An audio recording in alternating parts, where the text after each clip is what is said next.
Hello, everybody, and thank you for tuning in to the Liberty Report. With me today is Daniel McAdams. Daniel, it's good to see you. Good morning, Dr. Paul. Good. You know, they've talked about taking our foreign policy and shifting it, to the Far East. Talk too much about Europe, talk too much about the Middle East, Ukraine and Syria and all these things. So I guess that's what we have to do. We have to follow where the problems are. So I want to talk a little bit about Okinawa. It's been in and out of the news for a long time. And it's an interesting subject because, it has an interesting history of the last 100 some years on who owns it, who are the Okinawans, and is it really part of Japan or is it really part of the United States? But we've been there. We've been in Okinawa since World War II. And of course, we had justification for dealing with Pearl Harbor. But I think we've overreacted, and that's why I've suggested all along, all on the campaigns I've had, it's time to come home. Let the Japanese pay for it, or let the Okinawans pay for it. And one thing that they said during the campaign to justify our occupation, I remember the other candidates that disagreed with me, they said, oh, we're there and they don't care. We're in Japan and they don't care. We're in Germany, they don't care. But my argument was, of course, in the Middle East, in Iraq and Afghanistan, the people care. I still think that's true here, that it's the governments that are the problem, and the people probably haven't really welcomed us, in the area. But since maybe 20 years or so, there's been a lot of incidences going on and a lot of crime and things going on, and they haven't had a voice. It's the Okinawans who suffer this, and even the Japanese who don't like us, our presence there. We have a lot of troops there. But this recent incident of a woman being killed, it got their attention, even though there's a lot of crime going over there committed by Americans. A big protest, I think the biggest one, 60,000 turned out. Time to go home. Yankee, go home. Mm-hmm. That is more or less their theme. So I imagine that you have seen these articles and know a little bit about just how extensive this crime wave is, and something that we shouldn't have been ignoring all along, and maybe this festering is getting ready to boil over. Yeah, and we've covered the topic of Okinawa at least 1 or 2 times on the Liberty Report over the past year or so, because it's such an important issue. The people of Okinawa, they were first occupied by Japan, as you point out, for 100 years. They didn't like that very much. And now essentially occupied by the U.S. And they've had a number of protests over the years. It ebbs and flows, but this recent killing, as you point out, in May, a former U.S. Marine who was a civilian employee of the military in Okinawa, Kenneth Shinzato, was arrested for raping and stabbing and killing a local woman. And that infuriated the local people. And then in May, just a month later, a U.S. servicewoman was driving drunk and she ran into a bunch of people and hurt a couple of people. So the Navy's reaction was to ban drinking, no more alcohol for the military there, as if that will solve the problem. But the people are unsatisfied. The people in Okinawa are unsatisfied. Their political leaders are very angry about the U.S. occupation, but Tokyo has a deaf ear to their concerns. But there are 2 issues here. The crimes that are committed, and the people get very upset, and they're not exactly welcome visitors, we, the Americans, there. But how about the local law enforcement? If there's a crime like this committed, do they immediately go and arrest a Marine and say, we're going to take you to court and you broke this law, like we would do if somebody was in this country? If somebody in this country did it, we would put them in our court system and try them. That doesn't happen there, does it? Yeah, they have a completely different system, and you can imagine the resentment that builds with the sense that people are above the law. Yeah, and very rarely do they get punished. But Okinawa is the issue we're talking about, but just the occupation is a big deal. There's 85 bases, American bases, in Japan. And my theory is that the people probably have had enough of us, but as so often happens, the establishment, the government, the prime minister are very sympathetic to internationalism, and that they might be the ones really behind the scenes and, welcoming American aids, American weapons, and of course the current administration in Japan now would like to be more militarized, and they would sort of like to ignore their constitution. I like what you said earlier. If you could bring that up about their constitution. Yeah, when Abe was asked about this, the mention was that he follows the tactic of elastic construction, and that is if you interpret it as you want it to be. And I thought, hey, we've exported that principle. That's what we've been doing for so long, whether it's the Congress, the courts, or the executive branch. We interpret it as see fit, and worse now than ever in this country. So that is not unusual. We think, oh, that's terrible, terrible. But they probably learned that from us, interpret the Constitution as they wished it had been written. I think, one of the aspects of the benefit to the politicians in Tokyo is a sense of importance. You're part of a pivotal U.S. presence in Asia, an important partner. The U.S. spends about $5.5 billion each year to occupy Japan, which is a significant amount of money. The Japanese kick in a little bit, but whereas the U.S. spends probably at least 4% of its GDP on defense, the Japanese spend about 1%. So they get a good deal when it comes to that. The Article 5 of the UN-Japan Security Treaty, signed after World War II, obligates the U.S. to protect Japan against an attack. And we can argue the merits of that, some 70 years later. But this is interesting. Article 6 of that same treaty, the purpose of the U.S. military presence in Japan is the maintenance of international peace and security in the Far East. I think you can argue that we're not achieving that goal. That's for sure. And Obama was very emphatic when this subject came up that the treaties that we have, our treaties as well as UN treaties, are absolute, and it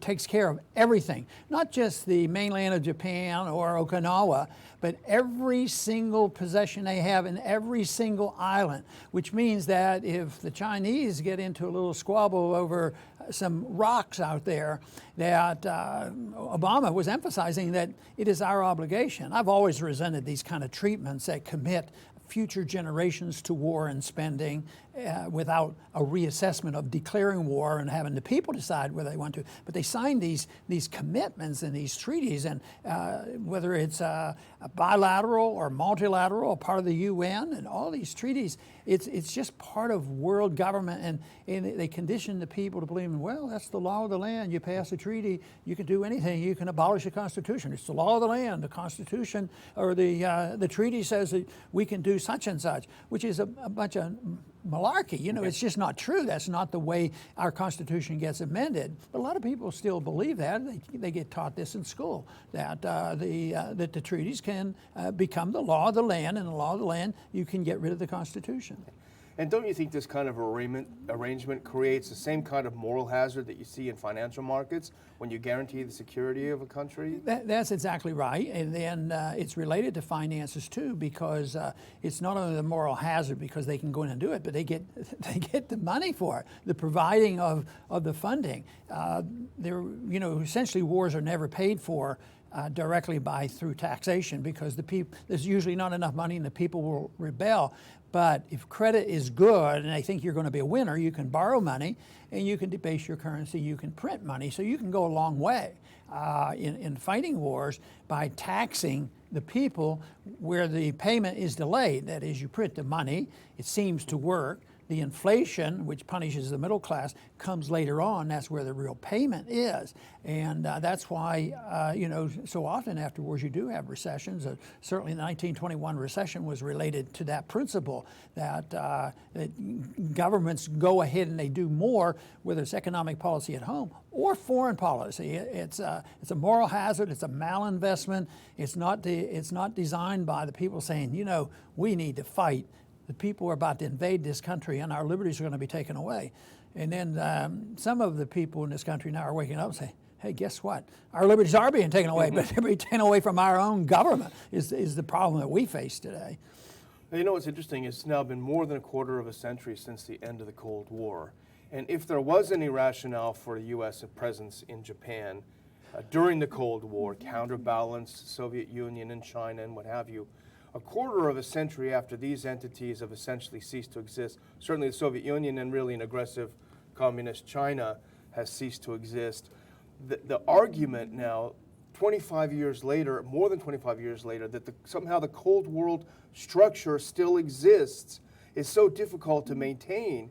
So what do? I think they are ramping up a new Cold War to justify these things that seem like relics. Yeah, there's a war profit motive in this too, and I think you take a prime minister of Japan or other countries that are allies, and they work with our government because we still are the wealthy country, and we extend loans and sell weapons. It satisfies our financial people, our banks, our lenders, and those who build the weapons. And it's a collusion. They get together and doing this, and guess what? As usually is the case, the people get forgotten. And I don't know what the standard of living is like in Okinawa, but I would think that this is not Hong Kong, you know, where people thrive, maybe less so today than it used to be. But when you have liberty and you have free markets, the whole population benefits, and the unemployment rate goes way down.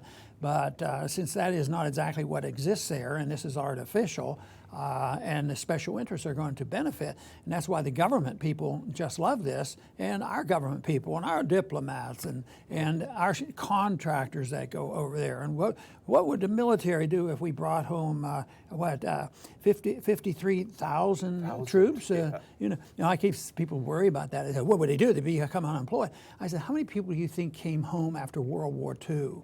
You know, millions of people came home, and we had a boom because by that time there had been so much liquidation of debt, and we went back to work.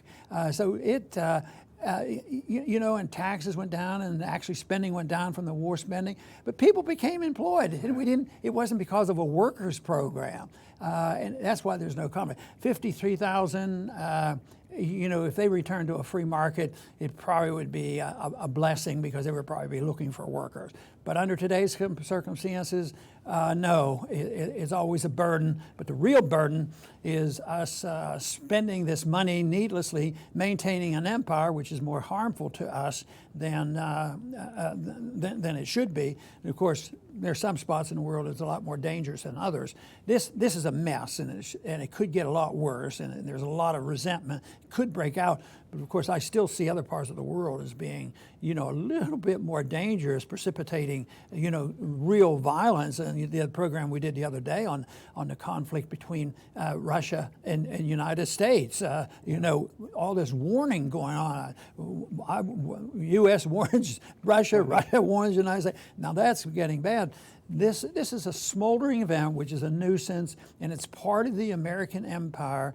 And then people tolerate, and they want to be in on it. Just look how the British have gone along with our mischief in the Middle East and the various wars. And you know, it's only the special interests there that enjoy that kind of thing. Yeah, and you know, you mentioned the markets. Imagine if all of this land occupied by the U.S. in Okinawa, which is a small island, heavily populated.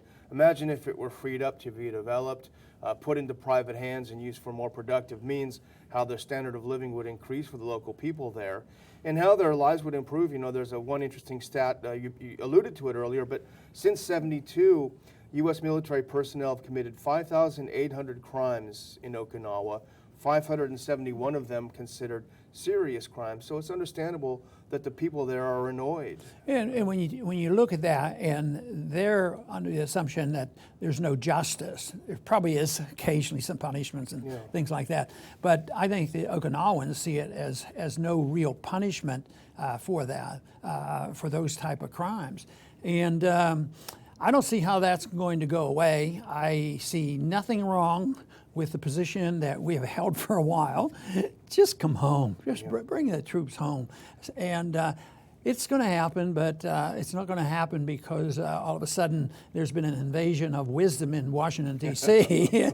It will happen when we realize that we can't afford the empire, and that everything's become so chaotic and distorted. And that's what we have. We have a distorted economy and a distorted foreign policy.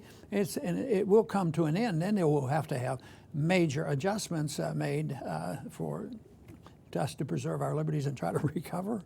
Let's hope we get sooner rather than later. I want to thank everybody for tuning in today to the Liberty Report. This subject is, to me, very important because it's another example of our empire around the world, and this time it's in Okinawa. We've been around for a lot of years. We've been there for, it's 60, 70 years, and things get worse. We keep spending the money. There's more resentment than ever, more crimes than ever before.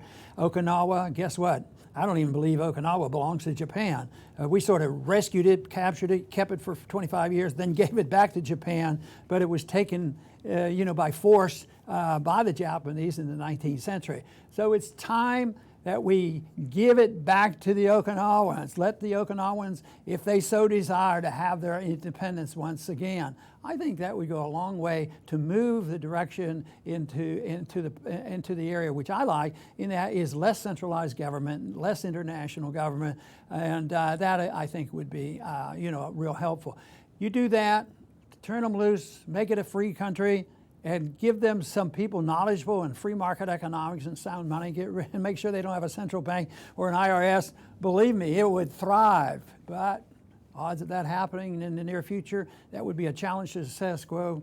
Nobody wants to do that. People get upset about that. Anyway, I want to thank everybody for tuning in today to the Liberty Report. Please come back soon.